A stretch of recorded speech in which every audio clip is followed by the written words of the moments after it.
Ladies and gentlemen, welcome back again. Now I would like to introduce you our first round table, eradicating poverty, increasing prosperity at the grassroots level and sustainable development goals.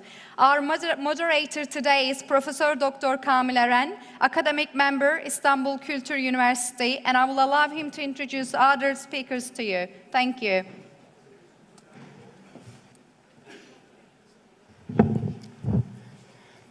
Mr. President, dear participants, I'm very pleased to welcome you first to Istanbul, then to our 6th Bosphorus Summit. We are really honored to have you, and I wish you a very pleasant stay and a successful summit here. Actually, this is the first plenary session, Roundtable 1. We are going to focus on the eradicating poverty, increasing prosperity at the grassroots level, and the sustainable development goals. This is very important, SDG from now on I will call it. And also I would like to thank you all for being with us today. And actually, in the morning, Miss Cihan Sultanoğlu mentioned about this new agenda starting this year called the 2030 Agenda for Sustainable Development, including these SDGs. This is a very important mission, and in this session we'll address the need for new approaches, mechanisms, and higher level of engagement of stakeholders, particularly the business world, to achieve sustainable development.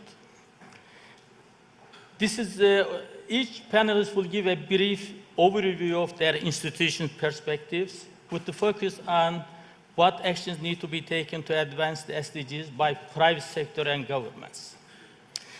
Before I will give each panelist for their speech, I would like to add one point, really emphasize, based on my experience starting from US and Europe and United Nations Development Program. Actually, I am retired from UNDP. And I realized one thing. The key for the development is really good education and capacity building.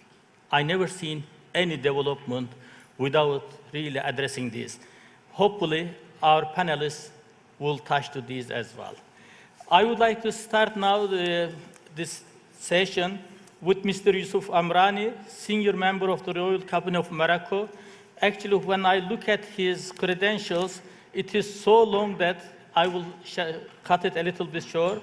He was the ambassador of Morocco to several countries, Secretary General of the Minister of Foreign Affairs and Cooperation, and also now he is in the cabinet of His Majesty King Mohammed VI of Morocco. Please go ahead, Mr. Yusuf. Thank you very much for this introduction. I think we have 5 to 6 minutes. I will just try to deliver some messages. I think this morning we have a very interesting speeches, and everybody made, I think, assessment of the situation internationally as far as the MDGs. And I think that some progress has been made in many areas since the adoption of the MDGs in 2000. And my colleague from UNDP maybe will talk about this issue. But I think what is important is some goals are far from being achieved: famine, poverty, deprivation, because today more than 1 billion people around the world, particularly in sub-Saharan Africa and South Asia, are still suffering from this scourge. The second issue I want to make: it is important to talk about MDGs, but if we don't have a stable environment, we cannot move forward. And unfortunately today, in our region, the situation is chaotic as far as the ongoing conflict in Syria, Iran, Iraq, Yemen, and even in Libya also. So we need, I think, one of the most important priorities for us today is how to fight violence, how to encounter extremism, how to solve, and Turkey is a good example, to solve humanitarian crisis and difficulties arising from this situation. So we need, as this morning Prince Faisal Turki was saying, we need political dialogue. We need to solve the ongoing conflicts in order to promote an area of shared prosperity. Because we cannot create jobs. We cannot promote growth in an unstable world. I think this is essential. Then if we add to that the emerging scourge of global warming, I think this morning this question has been raised. Morocco, of course, is going to hold next year the negotiation of COP22, and it is one of our priorities in our agenda. Now, what kind of conclusions can we draw, and this briefly from this overview of global development? I think we need today, the priority is to achieve a comprehensive and inclusive and sustainable development as an important challenge that we have to face all. This, of course, goes through a more equitable distribution of the benefit of growth as well as sustainable development. I think three elements are essential, I will summarize, to bring the real response to these challenges. The political and security dimension, it is essential by ensuring stability and peace in the region and by introducing reforms, democratic reforms in the region. The second dimension is essential also, is the economic dimension, by transforming the economics to promote inclusive growth. Because what is important today is how much job do you create, how much growth do you promote in a region to face the expectation of the young generation. And I'm speaking here from a Southern perspective. Of course, and in this connection also, I just want to send a message as we are in Turkey that Morocco is open for partnership. And we were the first country in North Africa to sign a free trade agreement with Turkey. And we knew that it was going to be costly for us, but we had the ambition and we had the vision to sign this free trade agreement. And the third dimension is the topic of our discussion, is the social dimension. Now, let me finish by saying how Morocco is tackling this issue, how Morocco is moving, I think, in a good path. This is thanks to the vision of King Mohammed VI, who chose the path of prosperity to move forward. I would like to say that our approach is based on 4 elements: stability, vision, effective transformation, and trust internationally. The stability is important, and this is, I think, thanks to the vision of King Mohammed VI, we were able to transform Morocco into a modern, developed, and prosperous country.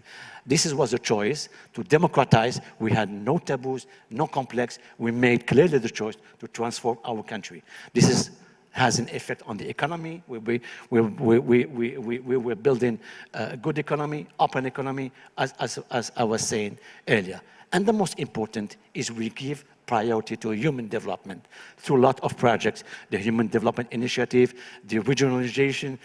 We took some risk, but I think we achieved this as far as stability. The vision, because the vision is, again, to build a country who's open to the outside world. And that's why I want, as I'm here in Turkey today, Morocco is a gateway to Africa. Morocco is the first country to have advanced status with the European Union. We are now working with the EU on everything. And I know for our Turkish colleague, the vision also is to how to integrate the economic space.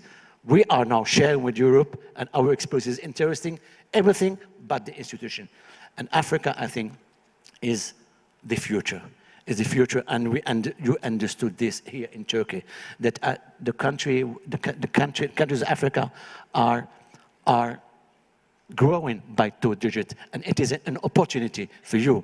We have success stories in Africa, and this we can also work with our Turkish partners, because we know that we have the networks, we have the knowledge of the situation, and it's important to say it frankly, how much money we can make together in Africa. I think this is something that we should work together.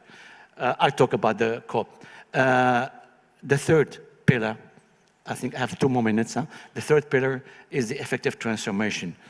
Transformation in Morocco through investment. Investment, highways, ports. And here I'm very glad, I'm happy to mention that many of your companies in Turkey have participated in this endeavor, in our priorities, designed by the Moroccan people, but also working with your partnership. And many companies in Turkey have successfully participated in building up some of our infrastructures. And we need to go further and beyond. And because Morocco have a large program of investment, not only in the north, in the center, but also in the south of Morocco, to be able to transform the country, because we believe that investment is a tool, is essential to be able to build up something coherent. And the fourth pillar is the trust internationally, and this is, I think, this is a proof in Morocco by the importance of foreign investment in our country. Foreign investment, tomorrow the Minister of Finance will be here. He probably will give you some figures, but I think we were able to build up something consistent with our priorities, and we want, as we are here, to share with you this experience, but also to work together to build up a partnership. And one last element, I think for when I say stability, it's essential. And we need also to work on the regional cooperation. It's important. One country alone, this morning it was said, cannot face all these challenges. We need to build up something consistent. Like, for example, in our region, the Maghreb is essential. Unfortunately, the Maghreb is not working for some political reasons. I don't want to go into it today, but I think regional integration can play a role in achieving these millennium goals, fighting poverty, because at the end of the day, what is important is how much job do you create. And to be able to create jobs, you need a stable environment, and you need the tools. The tools, FTA, investment, and I will leave the other colleagues talk about education, which is essential in our countries, and how to face the challenge. Thank you very much. Thank you very much, Mr. Yusuf Amrani. And it was nice presentation. At least we had a good idea from North Africa. Let me continue on Mediterranean. And our next speaker is Minister Emine Çolak. And actually, she is a lawyer originally. And she has a lot of activities she accomplished. Just to mention a couple of them. And she, during 1994 and 2002, she was a member of Lefkoşa Turkish Municipal Council. And also she was involved in this Anna Plan, very well known. And from 2007 to 2011, she served as a member of the Supreme Judicial Council. And now she is the minister. She told me that 4 months now. And please go ahead. We are honored to have you. Thank you, Mr. Chairman. Your Excellencies, distinguished guests and participants, I thank you for this opportunity to address this esteemed group. As our chairman has said, yes, I am now in a formal capacity as foreign minister in North Cyprus, but I do have a background of what I can hear and understand as considered stakeholders coming from both the professional field, the private sector as a lawyer, in NGO activism as a human rights activist, as someone who has also been very actively involved in the search for a solution to the Cyprus problem that is the shadow over our island in the center of the Mediterranean.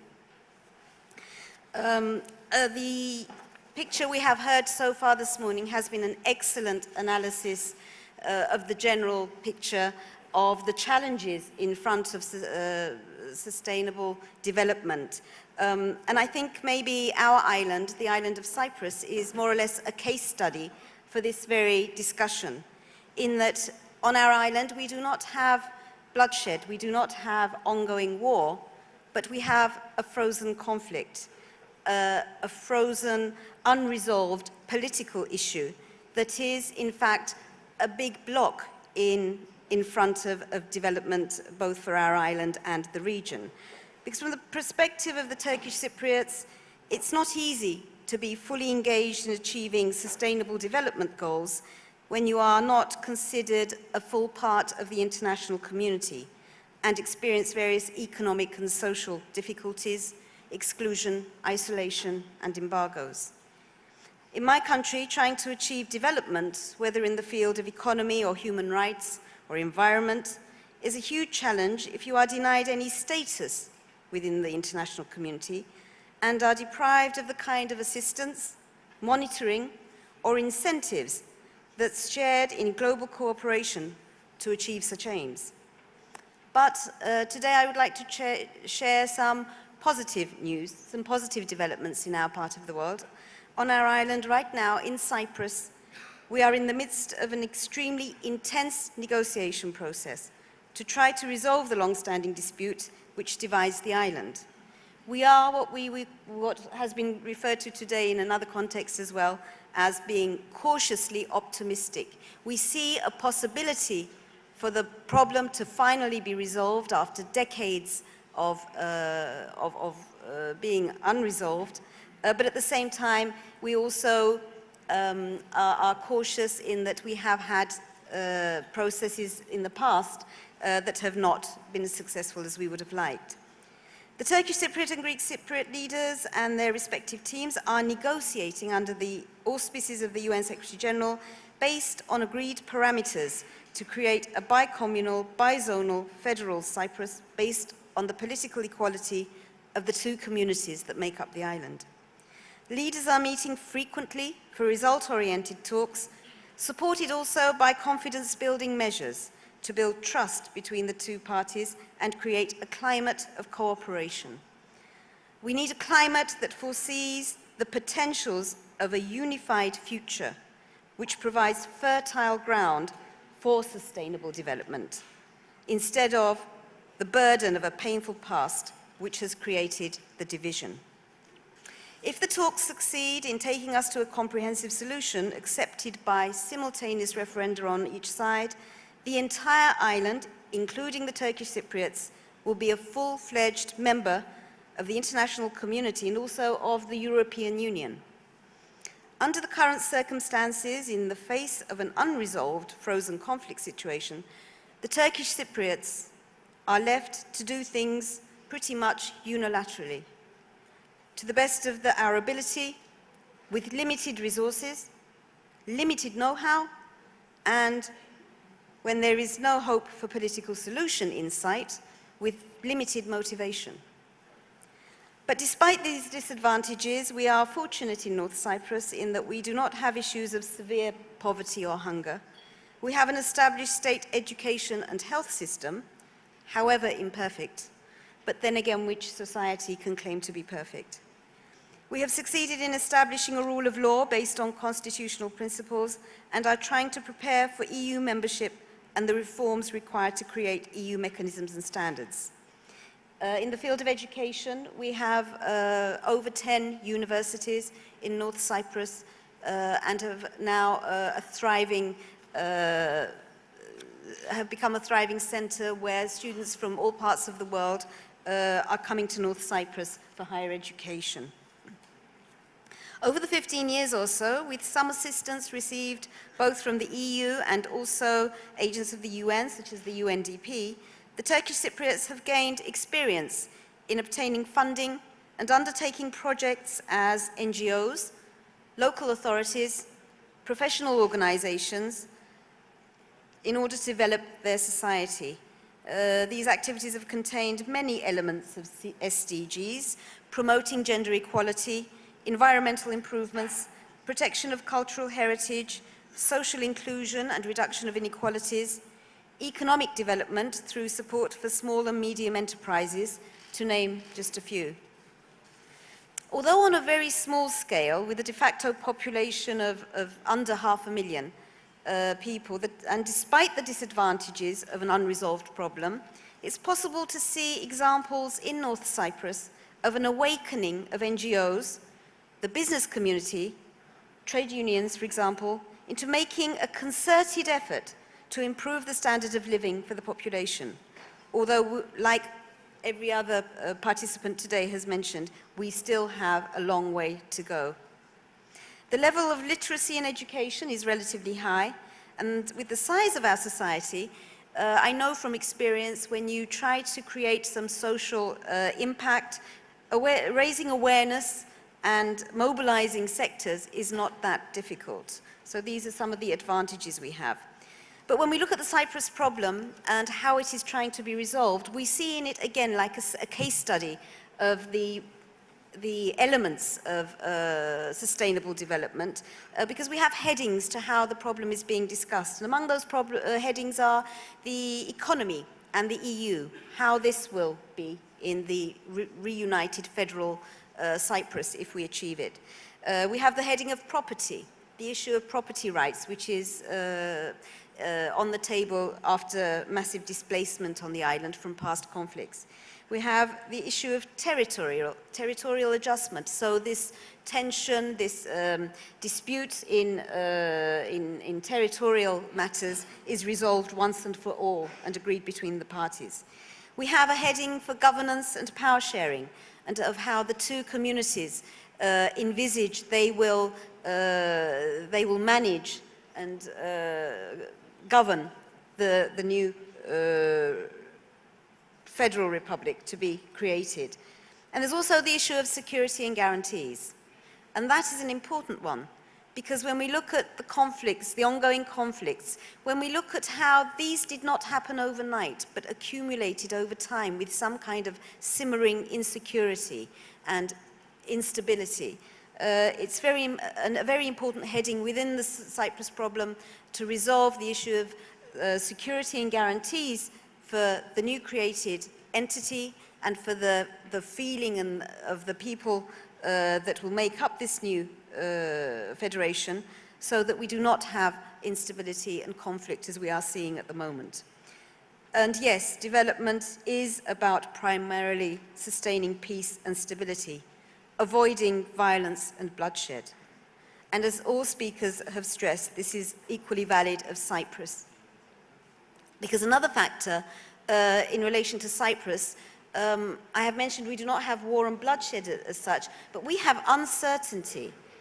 We've talked about stability and peace, but uncertainty is also a very negative impact, and this has been felt by my community in particular, about this constant quest for how the Cyprus problem should be resolved, but without ever achieving it.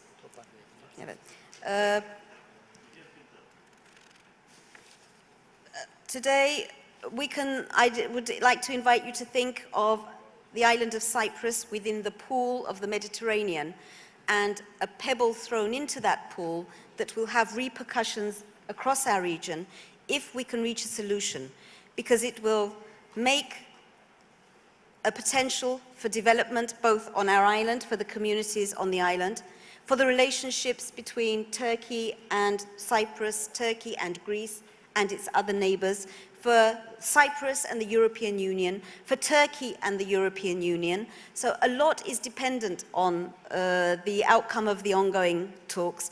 So I would like to thank you again for this opportunity to address this group, but also call on you, so far as you possibly can, to support and protect the ongoing process in Cyprus at a time when our region is very volatile, when there can be very surprising, sudden developments that make us feel insecure and uncertain again about what will happen next. Thank you very much.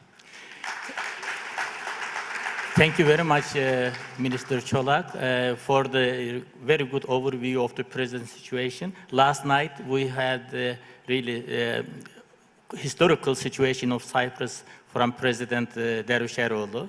So your speech is completing that one. Our next panelist is Mr. Khalid Abdullah Cihani. So from Morocco, we came to Cyprus. Now we go to Gulf countries.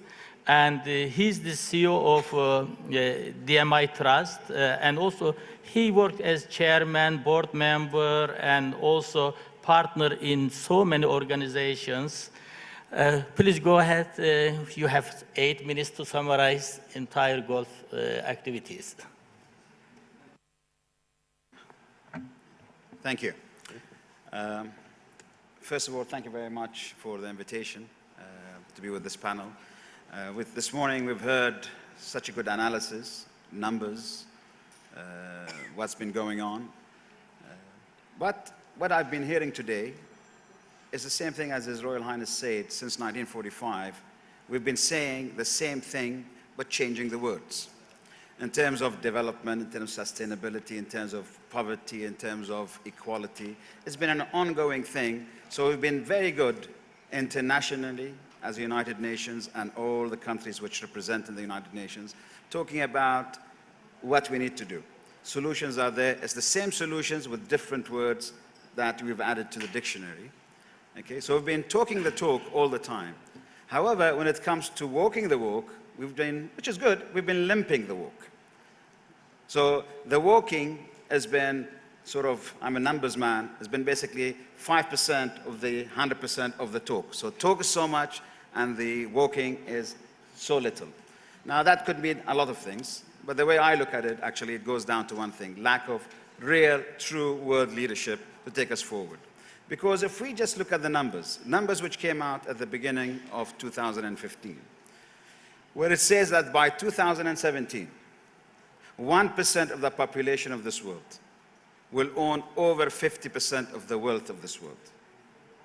Now that, actually, when you really just sit back and think about that, and with what we're talking about it here, that is a disaster in the making. As a Muslim, that is getting closer to Yawm al-Qiyamah, basically. Because we are really getting ourselves there. Because it just doesn't make sense. I'm not going to talk about governments, I'm going to talk about basic human aspects. Since 1945, one thing which has been missing and missing big time, we talk about it all the time, is the universal values of human rights. That's a big talk. We talk about it. It's there. It's beautiful in the United Nations. People go there and meet twice a year and they have fun and talk about that. When you come to implementation, everybody's running away with it. Let me just give you a current example of that. Turkey is in negotiation with the European Union, which was happening last week with Prime Minister Ahmed Davutoglu there, 3.2 billion euros coming in, and starting again the discussion of bringing Turkey into European Union, but to make sure that the Syrian refugee issue does not come to Europe, stays where it is here, and Turkey deals with it. So the incentive to actually bring Turkey into that thing is something which is devaluing something called human rights, basic human rights of these refugees that we have, that the Minister of Development spoke about just before we finished the beginning of last session. So these are things which are happening today. We are today in political correctness because all of us look at the mirror and we want to be good rather than actually having the good for everybody. I fully congratulate Turkey, where the minister was so passionate, saying that we don't have anybody which earns less than $4.50 a day in this country. That's great. That's fantastic. But let me just give it the other side. The billionaires of this country, who were billionaires, single digit, in year 2000, today they are double-digit billionaires. That in itself gives you a value of where the wealth is going and where it's not going. It's an interesting thing. Turkey has done a great job. Anatolia now is in Istanbul. There is something called middle class, which we totally, in the Arab world, by the way, and I say it here, we really miss something which is a true middle class. We have it in Turkey. We don't have it in the Arab world, in real world. We have it in Malaysia, maybe another good Muslim country, maybe that's starting in Indonesia. But in the Arab world, we don't have it, and that we should learn from it, from the Turkish example, how to really create middle class. But what I'm trying to get at here, when I look at single-digit billionaire becoming a double-digit billionaire, I think the private sector has a great responsibility to come back to the basic elements and universal elements of a human rights aspect. Because eventually, I could be a triple-digit billionaire, okay, whilst the rest of the country going down, even if they're earning $5 a day, there is going to be a disaster in the making coming up. Something which is called the wealth tax, true wealth tax, because we are supposed to help the others to bring them up to our level. We talk about education. Yes, education is it's not just that, it's a priority. It's part of the means of getting us there. But education by itself and talking about education is not going to get us anywhere if we don't do it right. If we don't allow critical thinking to be part of the way we do things, we're not going to get there. Just look at the world, how it's changed. The big companies of the past, Ford, General Motors, Exxon, whatever, these were the big companies with billions and billions of dollars in terms of valuation. But today they are minute when it comes to the brain valuation, such as Apple, $700 billion. Something which started only 3 years ago, Uber, today it's valued at between $60 to $70 billion with 1,000 employees. So the world is changing so much that the land is not going to be the most important thing to create value. What is here, what is going to create value? The oil that we have in the Arab world, which does not create value, and I hope the Arab world learn, the oil producing countries learn something, that the oil is not going to get them to the real world. It's going to actually take us back much more than we were, and I think the writing is on the wall. The way the oil price is coming down, and not me saying it, Goldman Sachs predicting that it's going to get to $20 to $25. So the world is changing. We need to eradicate poverty. It's not going to happen with just basically talking about it. We got to start right. And start right is that I have to give before I ask somebody else to give. I have to give and then go and tell people I've given and show how that works, rather than tell everybody these are the solutions, go and do it. That is the way we are talking and dealing with things. That's not going to do anything. I'll take you back to this 1% owning over 50% of the wealth of the world. That is true element of disaster. Nobody's looking at it. Nobody's thinking about it properly. It was brought up by UNICEF last year, but I think we need to think and think right. Correct way of going forward, stability, is not about security. It's more actually economic sustainability. You have to have sustainable economic development. We do lack that element of true economic sustainable development. It works. Turkey's worked very well in the past 15 years. Now, of course, there is a challenge. I was talking to the Minister of Finance last year. It's going to be a much bigger challenge for the government now to really have the next 5 years to be as good as last 5 years, which means they double their effectiveness of getting themselves there. It's not an easy thing to do.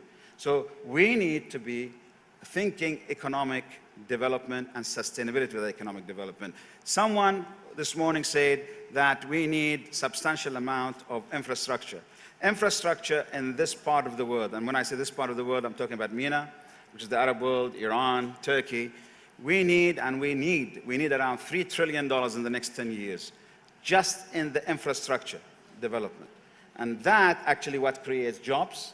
It starts creating sustainability, starts giving dignity to people, okay? Rather than today, the way we talk to the people is saying, oh, we're providing electricity for you, we're providing water for you, we're providing that. It's like they are nobody and we own these people.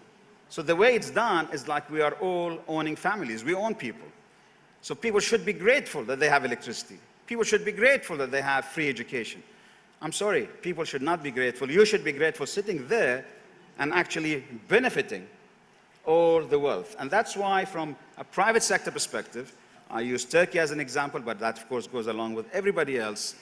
We need to give time, give money, okay, and give a lot of our wealth to create sustainability and to eradicate poverty. If we don't do that, we're going to get nowhere. So I take you back.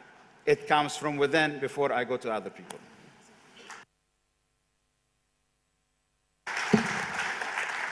Thank you very much, Mr. Jani, for the very broad perspective. And our next speaker is Mr. Marcos Neto. And actually, the theme of this panel is Sustainable Development Goals.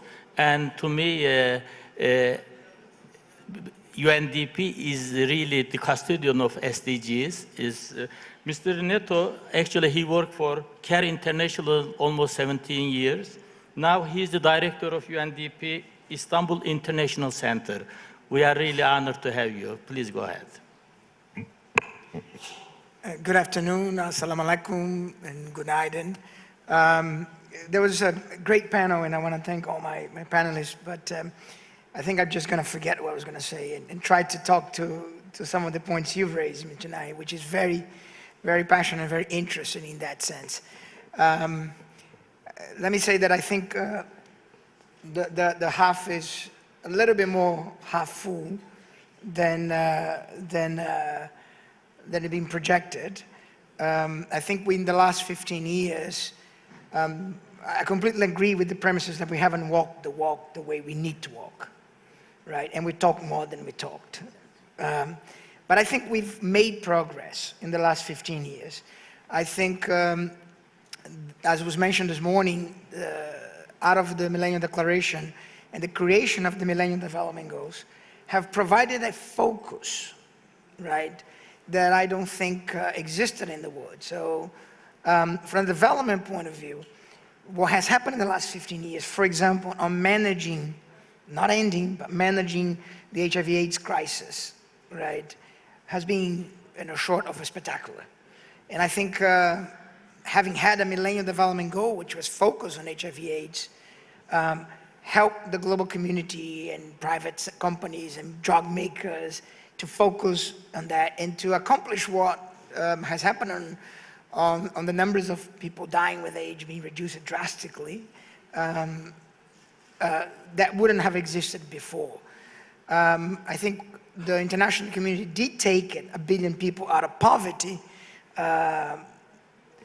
Maybe some of those are at risk of going back due to crisis and conflicts, but there was a success for that. Now, the question is, looking forward, with the replacement of the Millennium Development Goals, which were indeed a very social-oriented set of elements in society, and coming into the Sustainable Development Goals, and assuming that the Sustainable Development Goals have the same capacity to galvanize and focus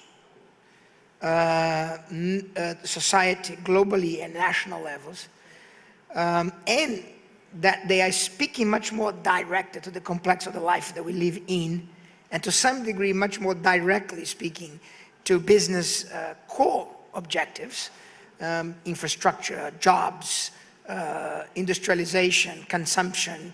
Those are all elements that are now present in Sustainable Development Goal that were not in the Millennium Development Goal. And I'm delighted when you mention about the 1% owning most of the resources in the world. I've spent most of my career working for an NGO, and I spent most of my career and sometimes on the streets asking for inequality to be addressed. So it's quite refreshing to see that we now have Sustainable Development Goal 10, number 10, which puts the inequality right in the center of development now.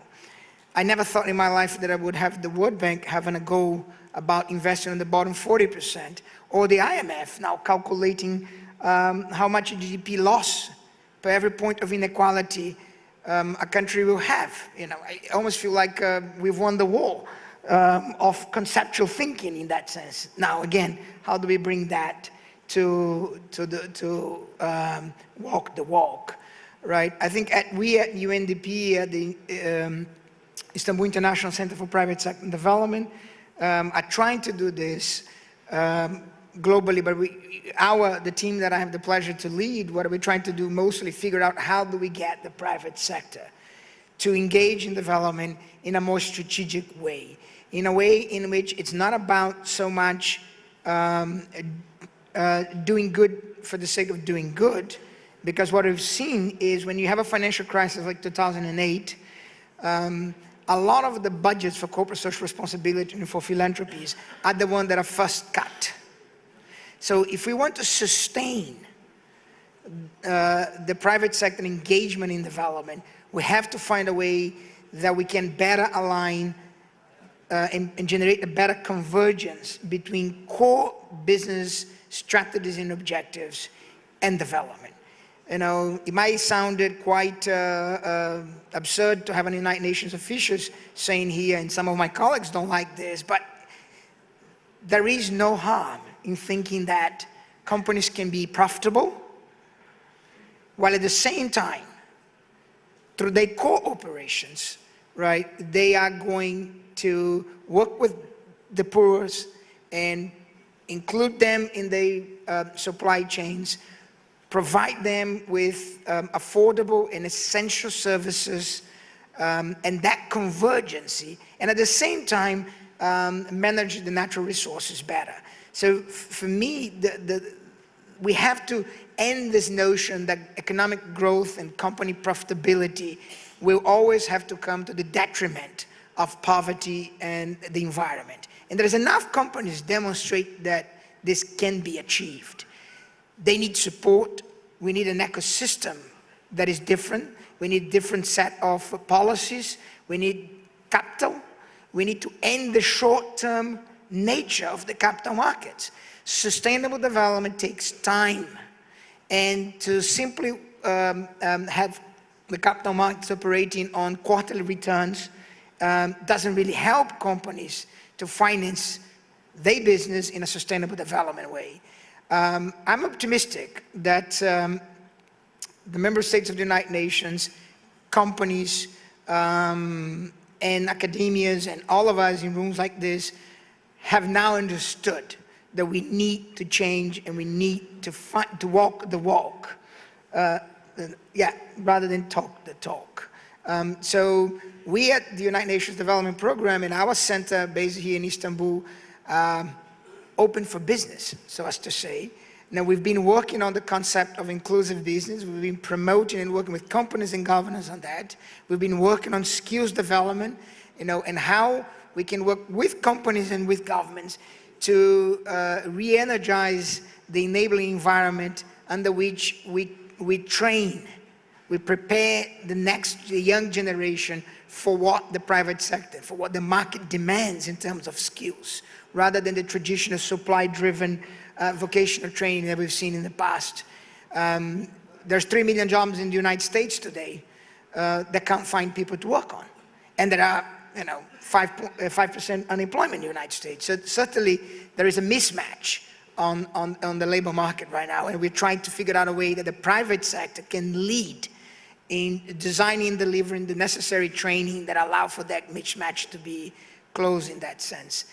Before I finish, I would like to present you a little video that we put together. It's 3 minutes that describes a lot of what we're trying to summarize a lot of what I've talked and we've heard a lot this morning. So if the video can come on, I would appreciate. Millennium Development Goals succeeded in lifting more than 1 billion people out of extreme poverty. With the new Sustainable Development Goals, the global community is committed to ending poverty and achieving equality by 2030. The SDGs are designed to be universal and will be implemented in every country in the world. It is an ambitious agenda, one that will require everyone to play a significant role in achieving all 17 goals. It will also require between 5 and 7 trillion US dollars annually in state spending, investment and aid globally. The private sector has a critical role to play in advancing the global development agenda. It can create employment, build roads, hospitals and schools, support women in the workforce, design new technologies and communication tools, and contribute to efforts to respond to conflict and disasters. With its global reach, unique skills, innovative technologies and products, the private sector is uniquely positioned to contribute to each of the 17 SDGs. Partnerships between governments and the private sector will be the key to success. For example, such partnerships between governments, business and people have already led to the immunization of 500 million more children and prevented more than 7 million deaths due to disease. The leaders of the G20, the world's largest economies, have proposed a global plan to leverage inclusive business to stimulate economies and improve the lives and livelihoods of those at the base of the economic pyramid.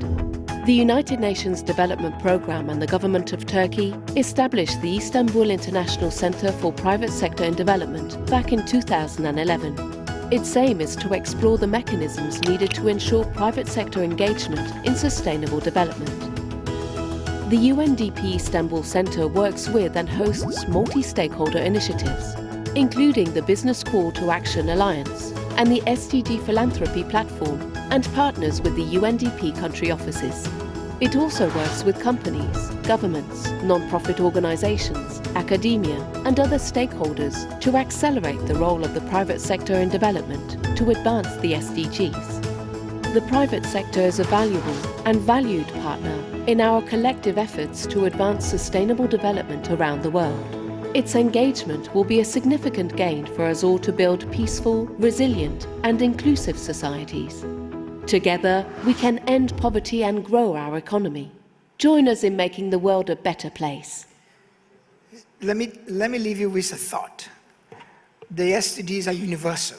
So they are breaking the paradigm that has happened for quite many decades of the North and the South. They're supposed to apply in every country.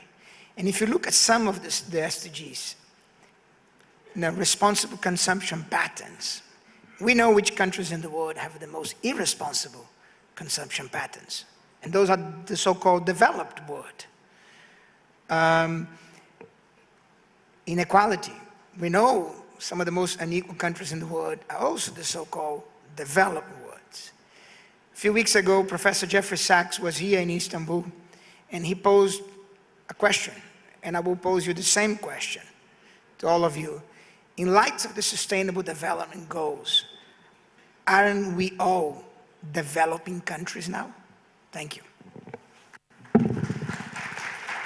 Thank you very much, Mr. Marcos, and especially with this beautiful movie as well. And SDGs are so important. Mr. Yusuf would like to have 1 minute. Yes, exactly. We are running out of 1 minute. time. I think we didn't talk a little bit about the European Union, which is our partner. I know Turkey is not in this case because Turkey has a political perspective to the EU, but I'm talking to as far as the Mediterranean countries, the South countries. A few weeks ago, Mrs. Mogherini has issued a new neighborhood policy, which calls for more ownership, more differentiation. I think today, Europe should be more ambitious towards its partners. Europe should not renounce to its solidarity. Europe needs new tools because the MMM, MABI, money, mobility market, as you know, are not anymore available. The security measures only, control of migration, security threats, are not necessary. In Europe, need to be more ambitious. And this is, I think, one of the positions that Morocco is defending. EU needs a more pragmatic approach and more tools, and ambitious tools. Thank you. I'm sorry to have taken 1 minute more. Thank you very much. And we are going to close this panel. And before I close, actually, you know that our region is in turmoil, having difficult times. I would like to have some quotes from Einstein, which are very relevant to our region. Do not fight with others, fight with your ignorance. The second one, you cannot solve the problems with the minds who created it. And the third one, defining insanity, doing the same things over and over again and expecting different results. Anyway, the last one is a little bit positive. In the middle of difficulty lies the opportunity. Thank you very much. Thank you very much to our speakers and our moderator. Before you leave, may I please ask you to stay on the stage for 1 minute? Now we would like to give our sincere thanks to you for participating today, and we would like Professor Dr. Kamil Eren to present your plug of honor to you. Can we please have them? Thank you to our speakers today, Her Excellency Emine Çolak, Minister of Foreign Affairs, Turkish Republic of Northern Cyprus. Thank you very much for attending today. Hepsi geliyor.